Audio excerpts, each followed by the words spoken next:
All right, welcome back, everybody. HSC Podcast 167. Big Box Steve on the mic, Big Smooth and Fresh West. Going into NFL recap, talking about week 6 and then our week 7 picks later in the podcast. Talk a little college football. Got another good weekly movie review. And so we did miss one week there when I was traveling. So we'll hit that real quick as far as our numbers when we talk about our this week's picks for week 7. But week 6 was a pretty exciting week. It looks like, we all did pretty well. So looking at our records, Wes, you had a good week 5. Derek's 10-5. I was 11-4. Wes is 8-7. Week 5, I was 7-7. Not so good. Derek had rough 5-9, and Wes at 10-4. So Wes, you had a really good week 5. That was a tough week too. So let's jump into real quick recap week 6 here for our listeners. We're kind of coming into the middle of the season. Teams are really starting to some teams are you're seeing what they're about, and some teams are falling off. I mean, Buffalo, Philly, a lot of questions in them now losing a couple games. Let's kind of start with that Buffalo game. Atlanta, Bijan just kind of goes off. I mean, he yardage wise for the year so far, he's up to I think the only person in modern history is Christian McCaffrey with more yards of scrimmage at this point in the season. So, what did you guys think of the Buffalo game? I think we all had Buffalo. I don't know if any of you picked Atlanta. Atlanta's burned us way too many times to be picking them in that situation. I mean, Atlanta handled it pretty well, though. 24-14. They were at home, which I think we talked about this before. Atlanta tends to play a lot better at home. Bijan with Well, 170 yards rushing. yeah, I have to abstain. I was watching the Dodgers playoff game, so I didn't see this game. So Did you get a chance to watch that game, Wes? I watched the first half, but yeah, I was watching the Dodgers game too. Yeah, I I thought about picking Atlanta. I took too many risks this last week, and I was like, am I really going to bet against the Bills when they lost to the Patriots? And but then I realized after the game, and I think I'm just going to take this philosophy when I bet on the Falcons going forward. If they're playing at home, I'm going to bet on them. Yeah. If they're playing, and I still haven't figured out if it's they don't like grass or they don't like outdoors. So we'll find out when they play the Jets. I think November 30th. It's going to take till November 30th for them to play outdoors, but not on grass. But yeah, when they play at home, they're just a different team. Penix seems like has more confidence. Everything just flows better. But Bijan consistently has been, he's been spectacular the whole season.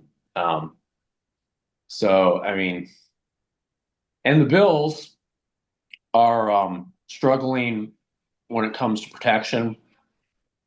Um, they're having a tough time with, you know, man cover. I mean, their receivers aren't just beating men when they're running man, and so Kincaid was hurt. That hurt. But Coleman, Shakir having a hard time getting, beating coverages down the field, and Josh Allen is starting to force it.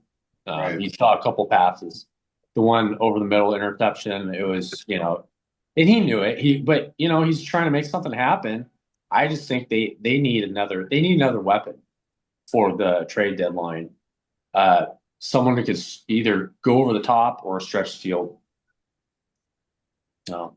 Yeah, you're right. I mean, when you watch Josh Allen in the last 2 games, I think he's getting not nervous, but maybe, apprehensive in the fact that he's got to do more and he's trying to do too much at times.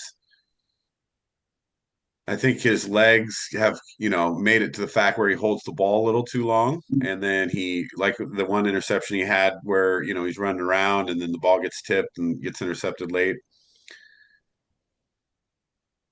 Sometimes you don't have to do it all, but you're right. The skill players for Buffalo haven't stepped up a lot lately. And it makes you wonder, kind of question, do they have the skill players to go deep, besides Cook? I think Cook's solid. Well, Coleman's supposed to be that guy. He just, I mean, he was playing well the first couple of games, scored a couple touchdowns.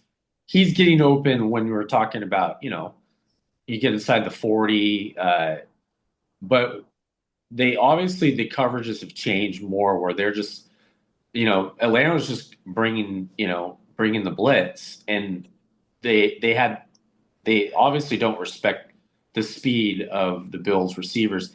And Cook hasn't been much of a factor in the last couple of games, where in the first couple of games everything kind of revolved around Cook.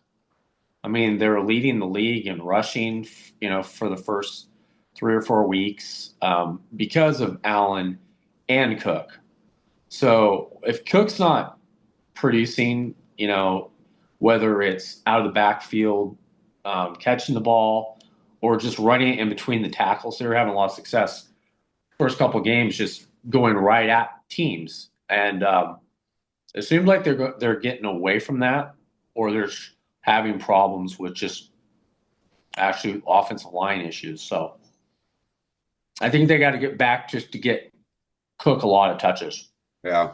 To take the pressure off of Allen. Allen's not good. I mean, you see he got hit by 3 guys on that blitz, and he didn't look like he was there's something was wrong. And he fell on his shoulder in the Patriot game. It looked like he might be dinged up, but it's just not something they're gonna really. Yeah, he didn't look great. That's for sure. Well, Wes, going back to your point about the no deep threat, they do have a deep threat, and he's on his way back, and that's Gabe Davis. They got Gabe Davis back, and that's all he does is go deep. Yeah, was Davis just unsigned? Was he on a team or not? He was with the Jags, he got released, and then he signed with the Bills, but they put him on, he's been hurt then, and it's looking like he's going to be coming back pretty soon. Yeah, they'll definitely need that going forward if they can't get more focus, like Wes is saying, on the run. I think you got to be run first. That's when they have their success. So we'll see how they do going forward. Um, when we talk about next week's game too here. So Kansas City, Detroit. This one surprised me a little bit. I picked Detroit. I know Kansas City was at home. They just hadn't been looking great, and Detroit looked like they had been turning a corner. But Kansas City kind of outplayed them here. A couple questionable calls throughout the game. I've seen those back and forth, but overall, Kansas City looked a little bit better. Well, yeah, I think a lot of it is fool's gold with the Lions because they haven't played anyone, right? I mean, Yeah. they've had a pretty easy schedule so far this year, besides what the Packers in week 1, right? And so maybe they're not as good as we think, or it might have just been a bad day in Kansas City. Well, they got a tough part of their schedule coming up here. They got Tampa and Philly in that stretch. Minnesota, Washington, New York, and then Green Bay again. So it's not super easy there. New York's playing better. Washington's dangerous. Who knows what Minnesota's going to do. But this next 5 games, I think, is going to tell a lot about the Lions. If they come out of this 4-1 or 5-0, then I think you look at them and say, okay, this team's for real. Yeah. But the question is, can they do that?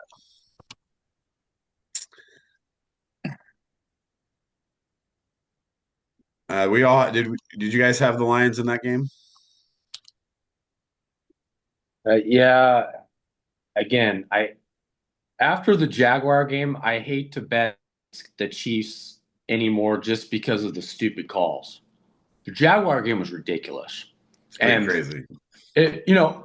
when a receiver is running a route and he gets tackled and then they don't call it and it's intercepted, I mean, clearly it's tackling. You're tackling the receiver. There's no call here.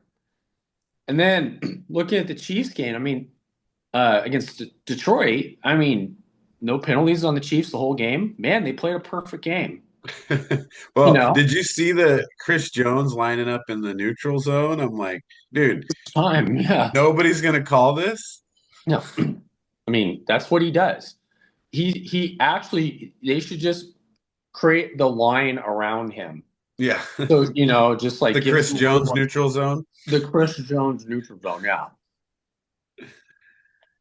I mean, it was pretty blatant. Yeah. And so what I did, so me and a friend of mine, we of course we're gonna bet on the Mariners the first game because everyone's like, oh, they're not gonna win the first game. So, but doing a parlay, I don't want to do a parlay on a game the next day. So I parlayed the freaking Chiefs game and Oh, picked the line. We both picked the Lions, and we're just like, really, why did we do that? We should know better than that. No, yeah. Sunday night football, Chiefs at home with the refs on their side. How do you beat yeah, them? But I mean, either way, that gets Kansas but City back on the right path, though, when you but think about their season so far. but Detroit still didn't play very well. I mean, they scored 17 points. I Yeah. mean, it's way below their average. Um, it's just going forward, you got to understand, it's like you're going to have 7 or 8 calls that are going to probably go against you if you're playing the Chiefs. The tough thing for the Chiefs is they have a fairly tough schedule. They've played some tough games already at this point. It gets, that I'm not saying it gets harder or easier. It still stays pretty tough, sporadically where they got, the Bills and the Broncos and the Colts and the Chargers. And luckily they have the Titans, and the Cowboys in there and then the Raiders a couple times. But otherwise, it's not an easy road for the Chiefs at sitting at 3-3.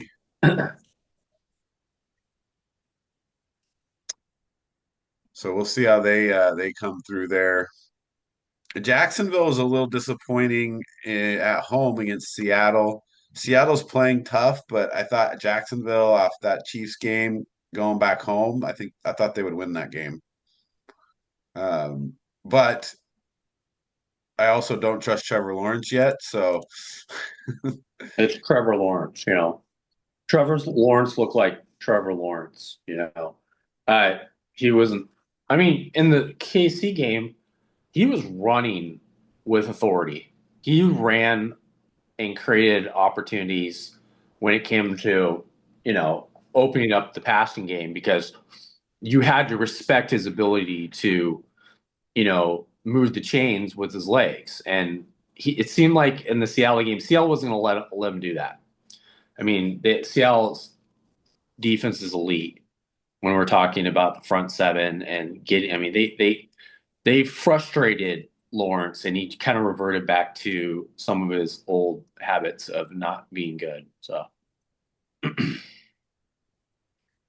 yeah, that was did not 12 points at home. I don't think that's something you want to hang your hat on there going into your next week. And then I guess one of the big surprises, the Giants going in on Thursday Night Football. Well, they're at home, but I mean, just kind of embarrassed the Eagles. oh yeah. It's just Jackson Dart and Well, Scatterboo with three Scatterboo. touchdowns. Scatterboo plays like he's possessed. Like it's kind of fun to watch. I mean, I didn't know how to transfer from Arizona State to college to the pros. I mean, he really they have a hard time bringing him down, and he initiates contact at some point. When he's running, and it's kind of he's like a bowling ball. Right. He hits you in the gut, and you better But you better be ready. we know that's not sustainable though. Yeah, I don't I can't imagine it's sustainable over a long period of time. I think it's catching everybody off Yeah. guard. So It's just not the way the NFL, there's too many big guys, too much speed, too much strength for you to play your whole career that way. I mean, we'll see now that he's kind of the new bell cow, are going to get the ball all the time, especially in short yardage. Um, we'll see how long he lasts. See if he goes doesn't get hurt all season, that'll be great for New York. But let's talk about a couple last games here. I'll let you guys talk about the Raiders. oh, they beat the Titans. Wow. Yeah, woohoo! It was the I Titans. mean, At home against the Titans. well, I mean, it was without Bowers, and so that's saying something that they still won. But Geno still threw an interception, and Only 174 yards as yeah. well against the Titans. Which Titans aren't a horrible pass defense, but it's still like you would expect a little bit more on the yardage side. Like you didn't outgain Tennessee in total yards. Right. I don't have it. Did you see the stat where when Genty the first 3 weeks was in a normal backfield stance because Chip Kelly wanted Yeah. change? Yeah, I don't remember the number on it, but it's crazy the difference. Yeah, to when he went back to the Michael Myers. Yeah. Yeah. Well, and he is now the leading rusher for rookies. yeah. I mean, we could say it's a stance, but I think it's just him coming around, We're them getting the ball realizing, more. yeah, what they got, they're getting better at using him. He's getting more confident, they're putting him in better positions to give him a little bit of space. And we expected him to have a good year. I don't see, unless he gets hurt, I don't see any way he doesn't have a good year. But the Raiders, on the other hand, they need some help here. Definitely needed to win this one, right? You can't go to 1-5, obviously. Yeah, for me, it's though I'm trading Jacoby Myers because he's in his last year. I'm starting more of the rookies, get them out there. I think this is and then like next year you cut bait with Geno and you draft a quarterback. Tired of all the band-aid quarterbacks the Raiders do. Yeah. So they're giving up. They're like, hey, we're turning it in this year. Well, they got the Chiefs this week. We'll see what happens. And then, sooner or later you got to realize, yeah, it's not going to happen this year. We need to actually play our young guys and not worry about the guys that are 1-year contracts. Right. Well, you got Chiefs, Jags, Broncos next, right? So that's a good chance they lose all three of those games. Now you're 2-7. So you do kind of turn it in at that point, I think. The problem is it's going to get false hope. They'll win 2 of those 3, and then And then they'll lose 7 in a row. yes. Uh, well, I mean, it's sad to be that early in the season and kind of be looking and saying, hey, we might be looking to the future, but you got Genty. That's a good start. You're right. It's time to really go after a quarterback one way or the other.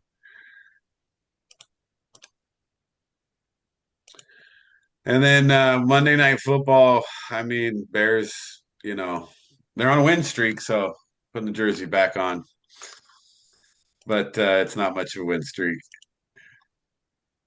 Lucky to win the game. They should have easily won the game, but they just kept shooting themselves in the foot. All those turnovers, they couldn't capitalize. You sneaking out a win, I'll take it. There's just too many mistakes that keep happening. And a lot of it looks like discipline and a little bit of play calling. Well, and then they were coming out of a bye, right? Yeah. You'd think they've been more crisper, but no. they've got, I hate to say it, but yeah, they've been lucked out the last 2 games, right? Blocking a field goal at the end of one, and then Commanders fumbling away the game in the other.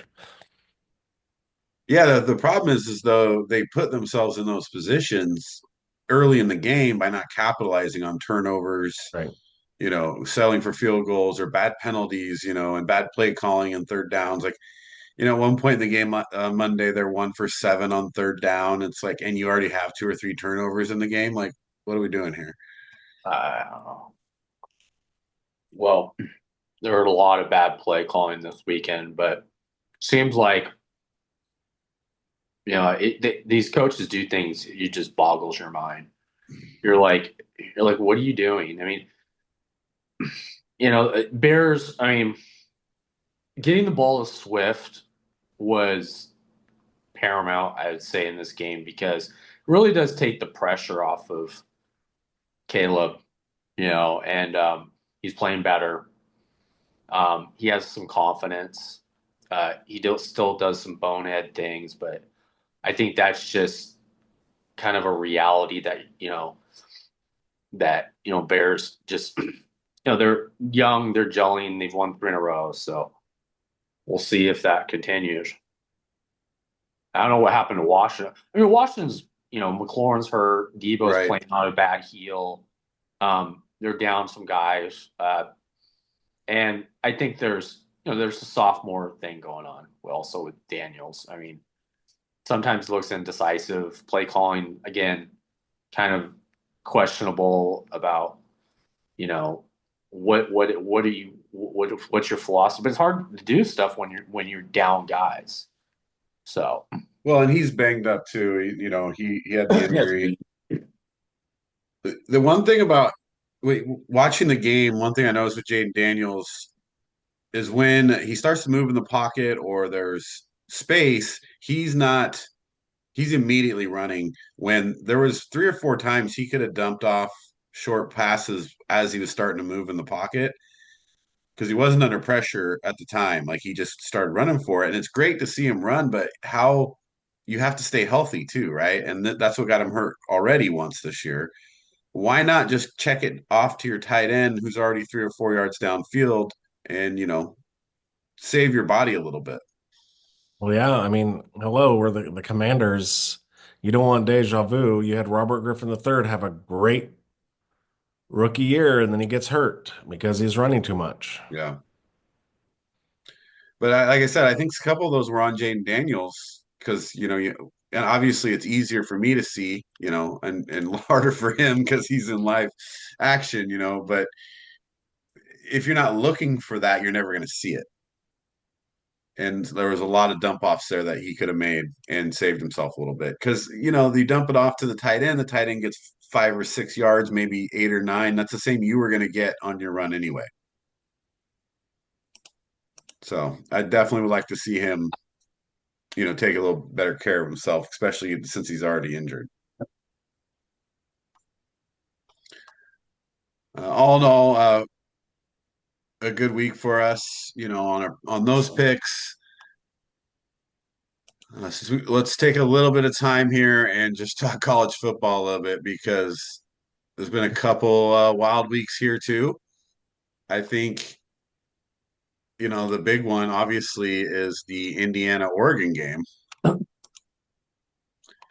don't know how much of that you guys got to watch, but I watched it start to finish. No distractions because I really kind of wanted to see what both these teams were about. And I'll tell you, um, Dan Lanning got outcoached, number one, and Oregon got outplayed. Indiana went into Eugene and just played better, even with mistakes and some calls going against them. They still came through and won this game. Well, obviously now it's funny, like just 3 weeks we go from, oh man, Oregon is favorite. They went into Penn State, beat Penn State. And now we're like, well, Penn State sucks. They Yeah, fired Penn their State. head coach. Uh, Well, how is Andrew that? Aller's gone now too, so Penn State is done, right? Yeah, they're done. I mean, when you lose to UCLA and then And Northwestern, yeah, the Northwestern. That's the. yeah, I mean, UCLA. I don't know what happened in UCLA because all of a sudden they look good, yeah. Well, they fired their coach. right? Deshaun Foster had no.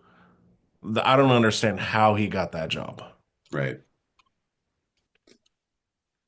But I mean, it's Kirk Cincinnati, right? They're even talking about Penn State wanting him. Yeah. Well, I mean, I don't. You look at his mannerisms on the sideline too, the way he interacts with his players. Like he's a good coach. He's not afraid to like give them tough love, but also praise them, and he's very collected, very calm and collective.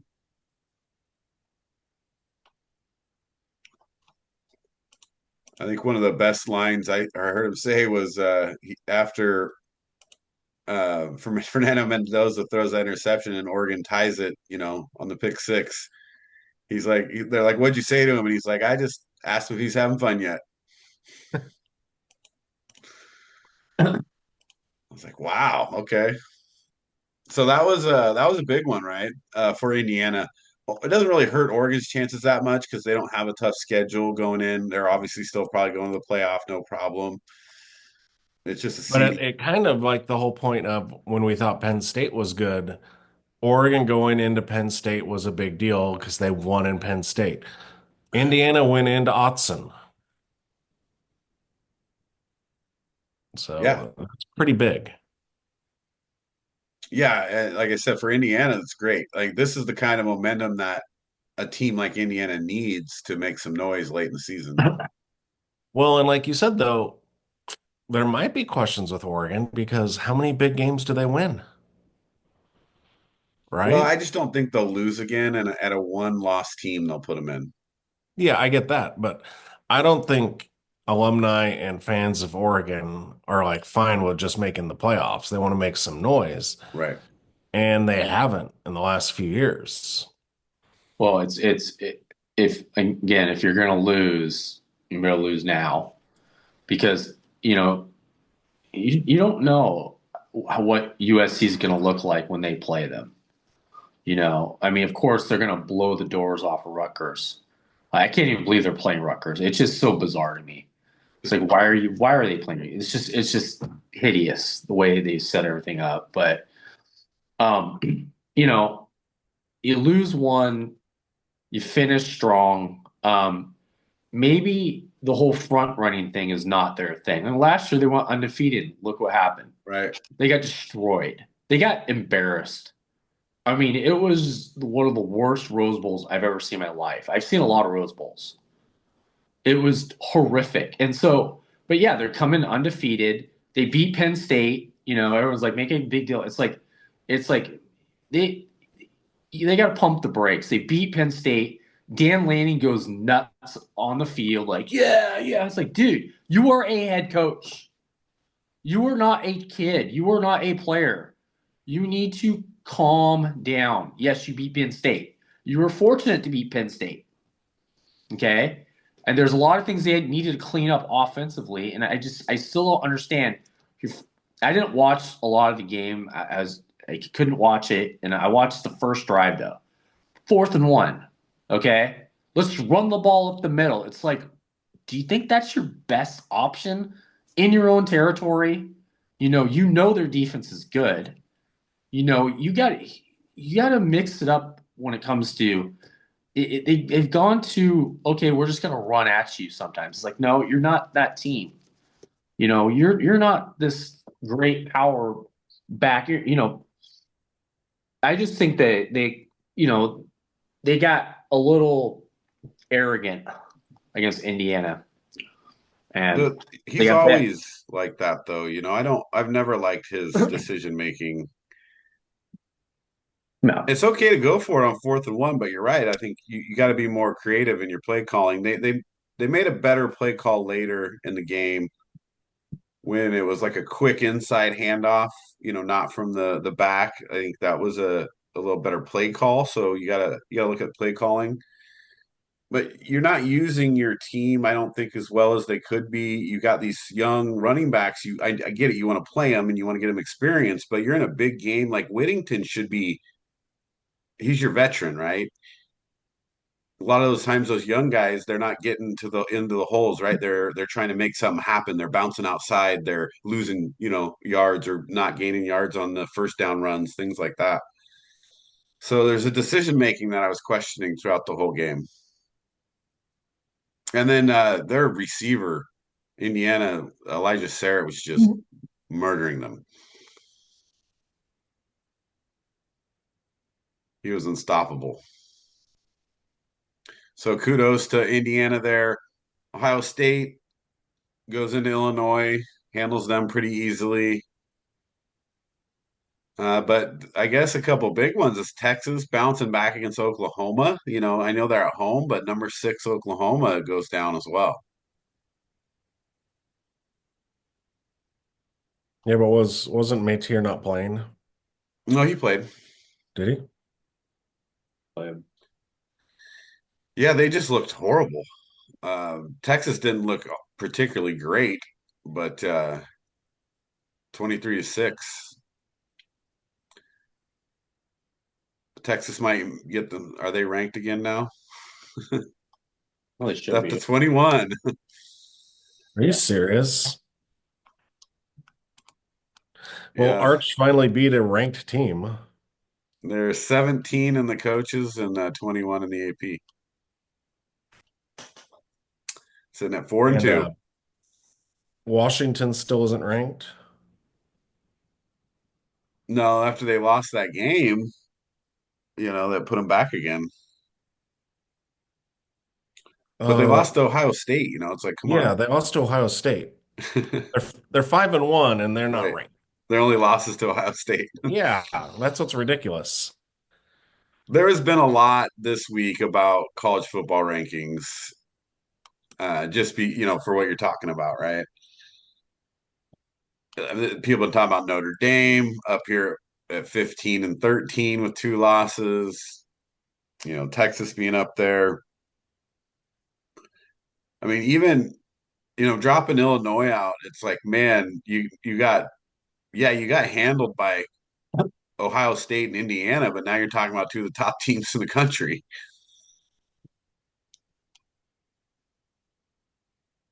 So what's different between them and Notre Dame? If you look at that, right? Right. And then there's Alabama. I don't know if you guys got to look in on any of that, but I was watching a lot of that game. Missouri didn't look horrible. Alabama didn't look great. It was a close game, but Alabama pulls out another win against a top 15 team. Yeah. Now they're 5-1 after that early Florida State loss. So now, you go in, you play Tennessee, LSU, Oklahoma. You win those games or even 2 of them and win out. Like you're right back in that hunt. Well, I mean, yeah, they are. It's the SEC, and what you want is you want to be in that championship game.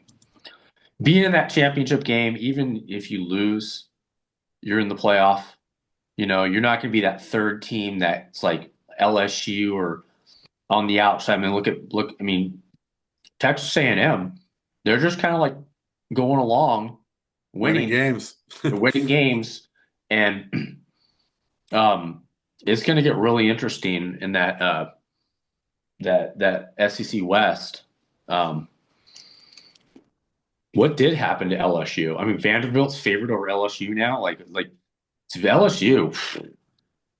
you know, Well, they haven't particularly played well, and for me, it's since that Clemson game.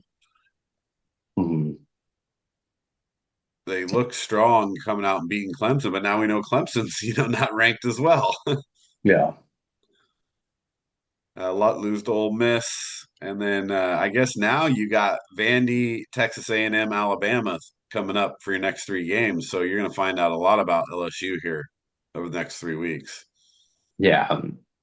Mississippi's rolling along, and it's just like, man, that's gonna be a bloodbath.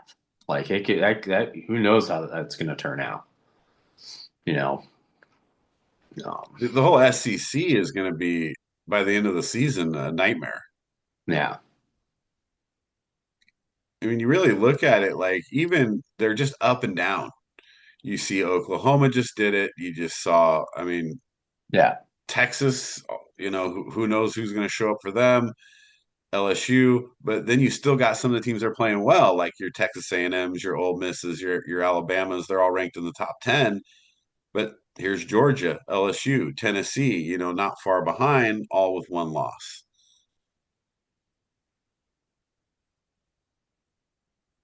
So I think that's going to be, and then a lot of them play each other too. So you're going to have just this crazy shifting in the SEC here over the next 4 or 5 weeks.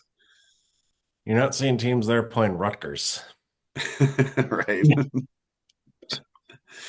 Now we're just throwing in low blows. Yeah, but week 7, like I said, there was some good games. You're seeing a lot of teams that are ranked playing each other, some big games. But let's talk a little week 8 before we kind of wrap up first segment here. Nebraska ranked. Let's go. Cool. 5-1, dude. Well, and guess what? Now the buzz is, oh yeah, well Penn State's gonna go after Matt Rule. Rule. Yeah. it's like really? And then they were going to get Raiola to transfer. Oh, come on. Well, they're gonna That's need what I someone. heard. It's just so stupid. This is ridiculous. Oh man.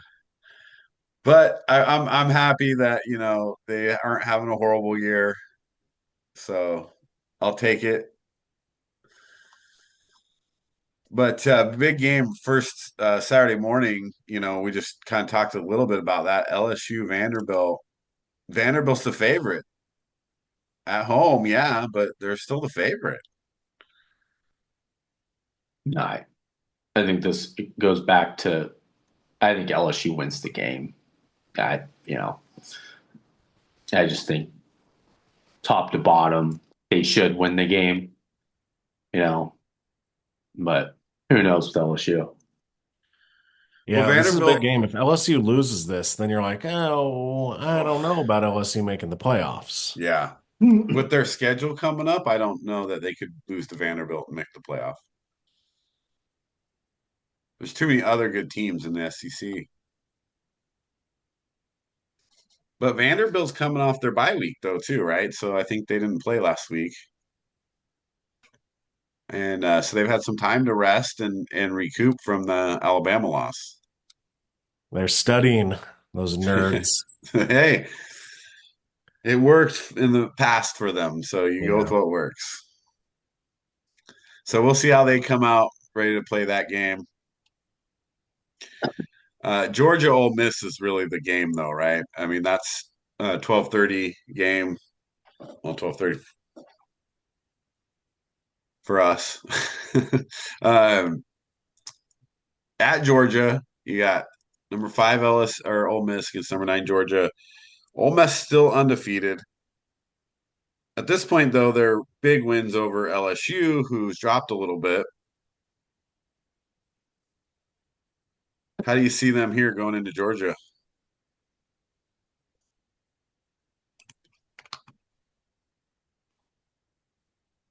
I mean, Georgia's got the advantage playing at home. Um, I just think I'm I don't know how much I really trust Stockton as a quarterback. I think Mississippi can get up on them and then make Georgia, you know, play catch up. And I don't Yeah. know if Stockton has that in him for this game. I'm I'm taking Mississippi. Yeah, this is a tough one, right? Because I don't trust Stockton either. he's a decent game manager, and he moves pretty well with the ball. The problem for Georgia is that they need to figure out how to run the ball again. They just looked horrible running the ball against Auburn. Granted, Auburn's got a pretty stout defense, but man, you got to run the ball better than that if you're going to go deep in the playoff. This would be a big loss for Georgia. Gosh, that's a tough one. I don't know. I mean, I would lean towards Ole Miss as well.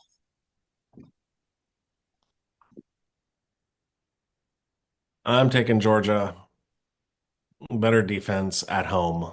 Yeah, they're ranked. They got a money line 7.5, so Vegas likes them,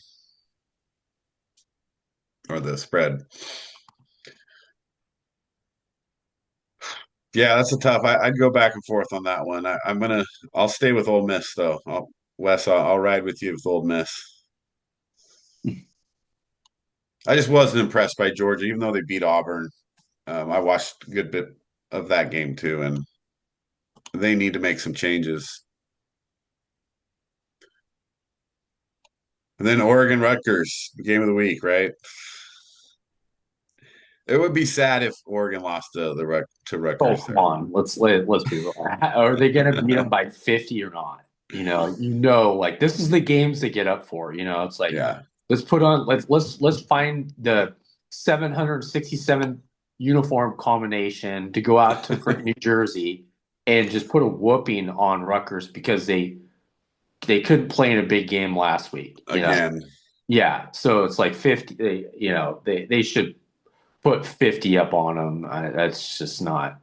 So you're taking 17.5? Oh yeah, yeah. Wes's lock of the week. It's the lock of the week. I like it. Yeah. I'll put it all on that, Wes. 17.5. Oregon's to cover. Still, though, a couple games later in the session here that games we just kind of talk about that make a big difference because you got Tennessee at Alabama. Alabama's at home, 7.5 favorite, but Tennessee has looked good. That their only loss is that really overtime late loss to Georgia. But they haven't played a lot either. So this is a good test for Tennessee. But at home, can they beat Alabama at home? I don't trust Tennessee. I'm taking Alabama. Yeah. Jeez. Alabama coming off the Missouri. I think you're right. I think you got to take Alabama at home there. Yeah, But I will say this, Ryan Williams needs to step up. Oh my gosh, he's non-existent.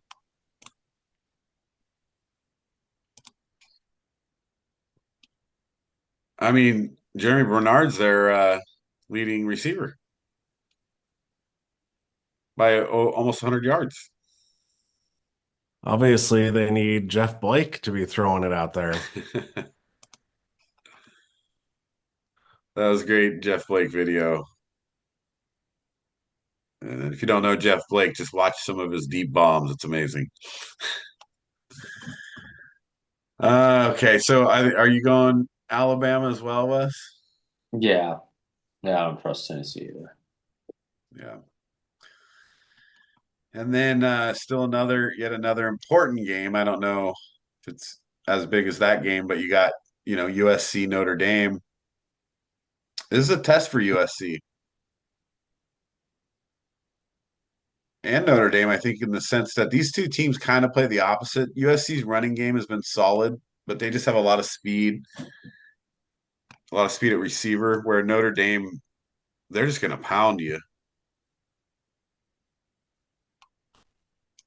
But it's in Notre Dame, and they're Well, at I mean, 9.5. if Notre Dame loses this, they're done. Yeah. Yeah. If you don't get up for this game, you're in trouble. And then Marcus Freeman could go to Penn State. Yeah. Maybe that's the plan. I think they were talking about that, and it sounded like that was not happening for sure. But if they lose this game, maybe, never know. So I think Notre Dame needs to win. So Jeremiah Love will probably have a big game, but you still have to stop USC is the problem, because they just have a lot of speed, a lot of talent.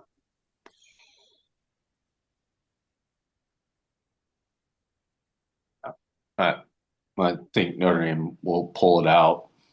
Notre Dame. We all go in Notre Dame. Yeah.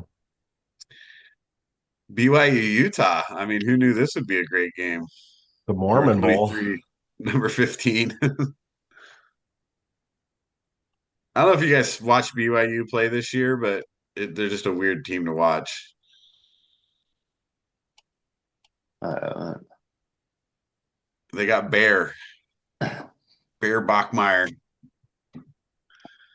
But LJ Martin's killing it. I think they're coming into the heart of their schedule here at the end, so you'll see what BYU's all about. But they're right there if they win this game and then can go beat Texas Tech, who, by the way, at 7, Texas Tech, who had that on their list?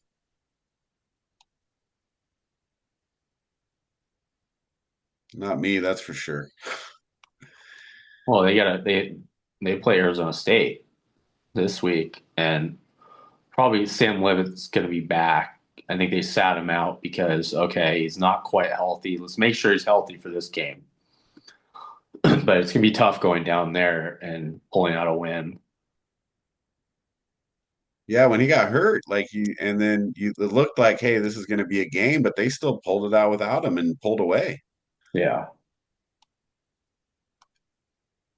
But going into Tempe's no joke, right? Arizona State's always got athletes. You got Levitt. I mean, you got like Texas Tech there, though. Crazy that Texas Tech is second in points, sixth in points allowed, number one in total yards, and number nine in total yards allowed. So they're top 10 in offense and defense. Yeah. Well, they haven't played a particularly tough schedule. I mean, they did handle Utah pretty well, but putting up 67 on Arkansas Pine Bluff and Kent State, 62 and 45 on Oregon State. Talk about building your confidence. You put those 3 teams on your schedule, you might think you're the best team in the NCAA. Yeah, but they put 34 on Utah too, in Utah. Yeah, that was a good game. And then, like I said, the Kansas game, it was close, even when what's his name, Brennan Morton got hurt, or Baron Morton. They still pulled away from Kansas pretty easily and looked pretty good. Yeah, they So haven't scored less than 34 points in any game yet this year. yeah, they're a scoring machine, like you said. And right now, yeah, it's just BYU on their schedule of teams that are ranked. But like Wes said, Arizona State's a different team with Sam Levitt. Right. All right. Well, those are those big games. College, I think next few weeks we're going to keep having more and more to talk about as college football season gets towards the end. But a lot of these teams are playing each other, more conference games. SEC, I think, is going to get real interesting. I don't know how interesting the Big Ten is going to be. I think it's going to be a boring finish for the Big Ten, but the Big 12 and the SEC, I think, are both set for pretty interesting finishes to their conference. Right. Well, does Ohio State and Indiana play this during the regular season? Oh, let's see. I don't think so, but I didn't. No, they don't. Yeah. So Ohio State doesn't play either Oregon or Indiana. Nope. So I mean, Ohio State, they should win out their schedule, no problem. They had Penn State, but obviously Penn State, no Drew Aller, no coach. Who knows? There's always Michigan. Boy, wouldn't that be brutal?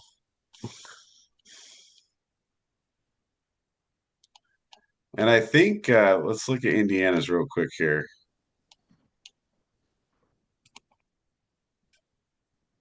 I thought Indiana had one more game. That was It was Penn State. again, yeah. So now that Penn State's not that game anymore. I Yeah, think they Indiana have wins out. Michigan State, oh well, UCLA though. Right.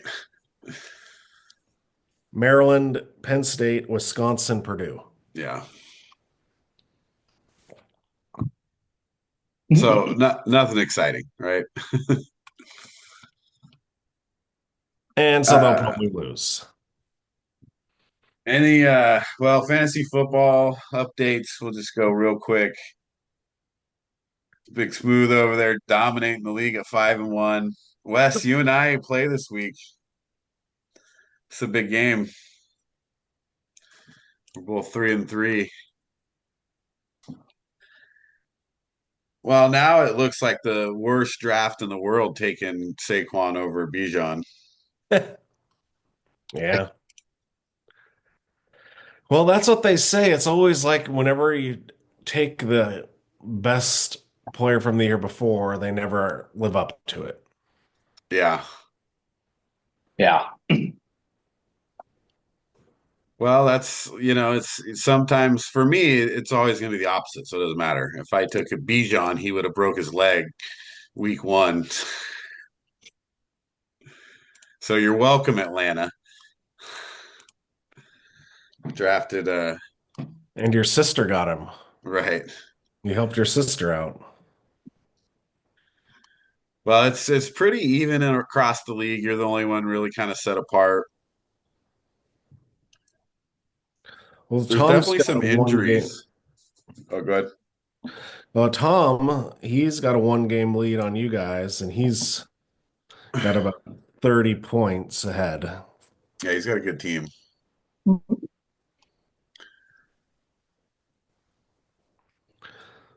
I've jinxed myself because I got a 92% chance of making the playoffs right now. Oh, you should never have said that. It's like when the And kicker lines up and they're like, "This guy hasn't missed a field goal in 17 tries." right. Or like what the Gary Anderson hasn't missed all year. Yeah. So you might have jinxed yourself there, but like I was saying, is injuries, are Yeah. playing a big role, It's in always every not how league. well in fantasy you start the season, it's how you end the season. Yeah, As and long as you're within reach of making the playoffs. if you get lucky in the waiver wire, like you got to be not only got to be on top of it, but when you get certain injuries or certain people become available, it's like Darren Waller, that's looking like it's going to be a pretty good pickup, at least in the short term. And so if you can fall into that and you don't have a tight end, that kind of helps you, or your Right. tight end's underperforming. And then of course, you have things like you draft Joe Burrow as your quarterback, he gets hurt, or Lamar hasn't been playing, and now Kyler's been hurt, Bucky Irving. There's a lot of guys who you really rely on for a lot of points that are coming up injured and affecting that. Well, yeah, like for me, I picked up White from Tampa Yeah. because Bucky Irving's been hurt and he's been putting up good numbers. Well, yeah, then that doesn't.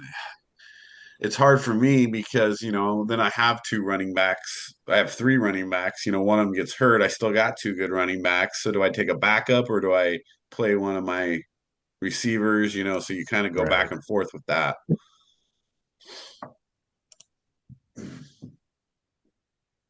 But